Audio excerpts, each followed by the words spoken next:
Hi friends! I was asked many times what kind of generator was used in the video about winding of the high voltage transformer. I used a simple push-pull oscillator circuit, or the so-called ZVS driver. It is also often used in amateur structures of induction heaters. This scheme is so popular that there is lots of Chinese production. Below the video there are several references to buy ready modules. There are several variants of the scheme. We consider the case with the average point of the coil. In my opinion, it's a bit more stable than two chokes without midpoint. In fact, it is a resonant converter, which was built as auto generator. Here, each arm of the circuit must be treated as a separate oscillator. The optimum power supply voltage is 20 volts, although worked from 3.5 volts. Power supply should be sufficient to trigger the FATs. I used the N-channel IRFZ44. Choke is taken from a computer IDX power supply. Core is made from iron powder.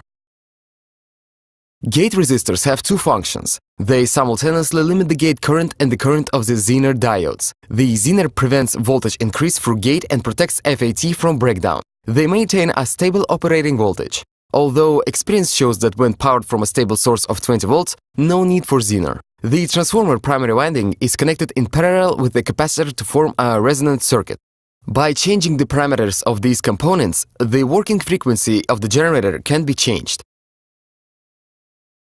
As I have said before, this scheme often used for constructing simple induction heaters, although it is not an optimal due to the absence of the scheme for FAT's regulation. And good oscillator, large currents flow through the circuit and capacitor is also operates in hard conditions. Particularly if the circuit is used as an induction heater, i.e. if the core is absent or it is not closed. Therefore, I advise you to use battery of capacitors connected in parallel with a total capacity of 1 to 4.7 microfarads and voltage of 630 to 1600 volts. Optimally is 1000 volts. Practice shows that 400 volts not enough. In the case of the capacitor bank, all should have the same capacity and voltage. Simple but powerful high-voltage generator can be constructed on the basis of this driver and the TV flyback transformer.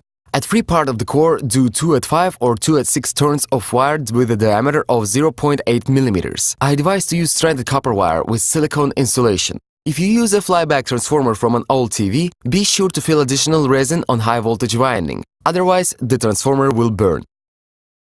Now let's look to device capability. As the power supply, I use screwdriver's 18-volt nickel-cadmium battery. In the next video, we examine the pros and cons of this scheme. In some the next videos, we examine the pros and cons of this scheme, its limits, and we will assemble Tesla transformer. All additional information can be found under the video. If you liked, please press like and share with friends on social networks. This will support the channel and author. Thanks for watching.